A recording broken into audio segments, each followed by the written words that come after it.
안녕하세요. 착한 부동산 박소장입니다.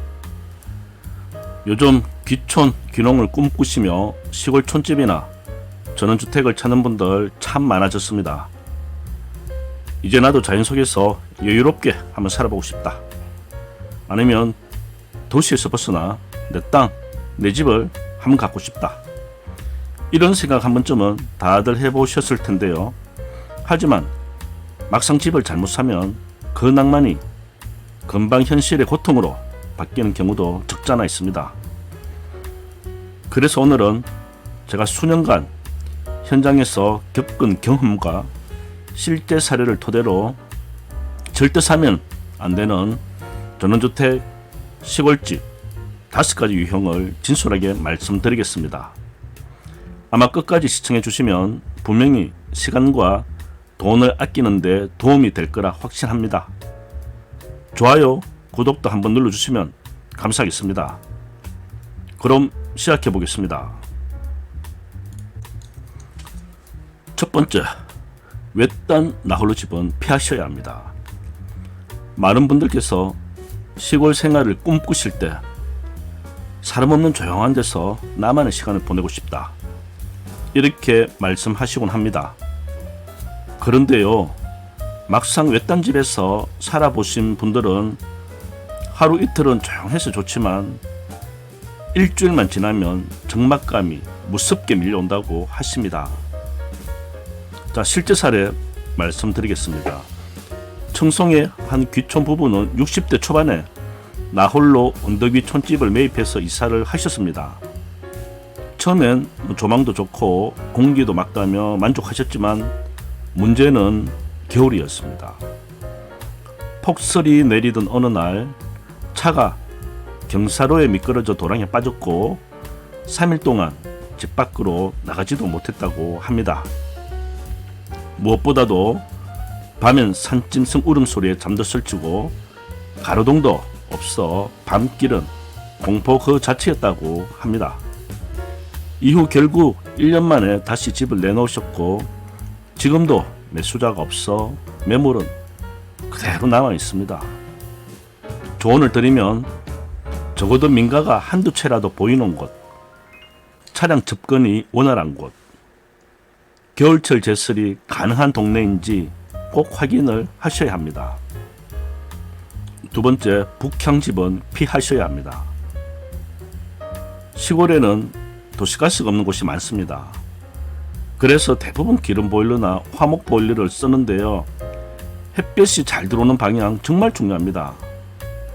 실제로 제가 중개했던 포항 쪽에 한 시골집인데 딱 보니까 집이 서북향이었습니다. 건축 당시 이제 조망만 고려해서 집을 북쪽으로 열어 놓은 건데 결과적으로 겨울 내내 해가 안 들어 막 벽지에 곰팡이가 피고 거실도 축축하게 젖어 있었습니다. 주인분은 기름값이 아까워 방에서만 생활하셨다고 하는데요. 겨울에는 이불 속에서 하루를 보낸다고 하실 정도로 햇빛 한 줌이 그리운 집이었습니다. 집은 남향이나 남시향이 가장 좋습니다. 겨울엔 따뜻하고 여름엔 해가 짧게 들어서 시원합니다.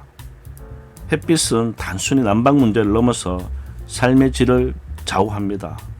그래서 남향이 최고로 좋습니다. 세 번째, 혐오시설 근처는 피하셔야 합니다. 이건 정말 많은 분들이 놓치는 부분인데요. 시골엔 생각보다 축사, 철탑, 분묘가 가까이 있습니다. 경북 의성에서 집을 보러 오신 서울 손님이었는데요. 마당 넓고 조망 좋은 집을 마음에 들어 하시다 바람 방향을 알려드렸더니 말씀이 없으십니다.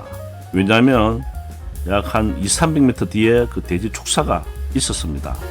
그래도 축사는 다행입니다. 돼지 돈사 같은 경우는 아주 심하죠. 냄새는 바람을 타고 온다는 것, 현장에선 이게 정말 중요합니다.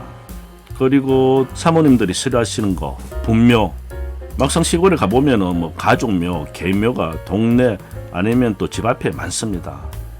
주인분들이야 익숙하니 괜찮다고 하시지만 귀촌하시는 분들 입장에서는 심리적으로 큰 거부감이 생기곤 합니다.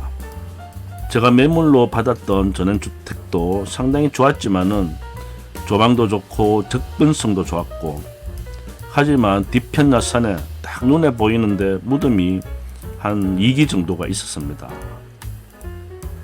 지금 그래서 그 매물 자체는 뭐 어떻게 됐는지는 모르겠지만은 아마 상당히 오랜 기간 동안 그 거래가 되지 않은 것으로 알고 있습니다. 자, 이런 혐오시설 직접 가셔가지고 냄새라든지 또 소리, 또 내 눈에 보이는 그 조망 시야를 꼭 확인하시고 체크하시는 게 좋습니다.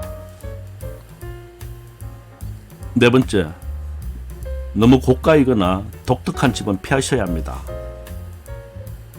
시골에도 간혹 멋진 목조주택이나 컨셉형 주택들이 있습니다. 건축 자재도 고급이고 인테리어도 참 잘 되어 있지요.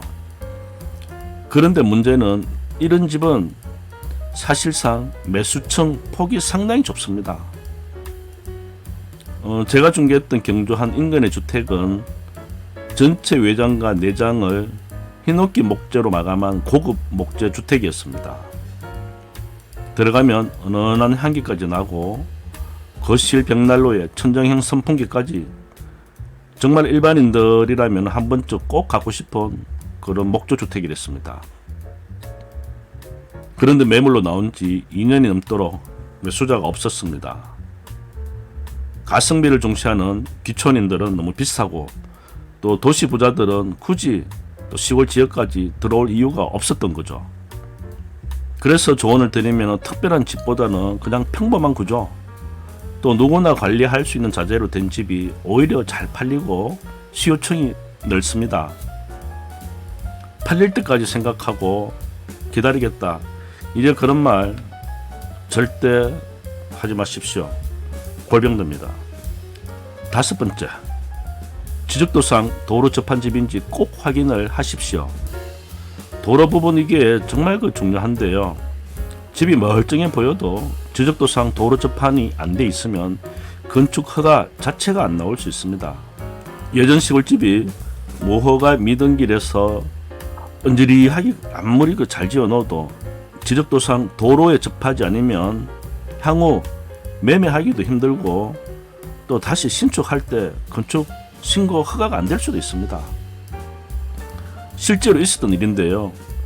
9억을 헐고 신축하려고 매입하신 분이 나중에 건축 허가를 신청했는데 도로 접근 맞지 않아서 허가가 발레된 사례도 많습니다.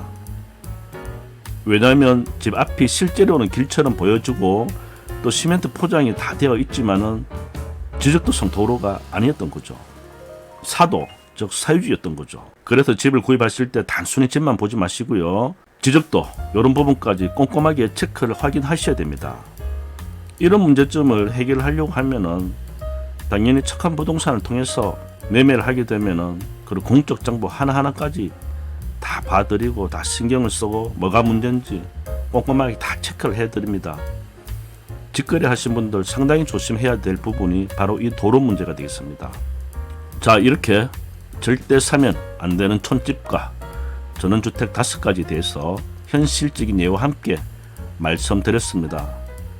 자, 정리 한번 해보겠습니다. 첫 번째, 외딴집 나홀로 주택은 피하라. 두 번째, 북향집은 피하라.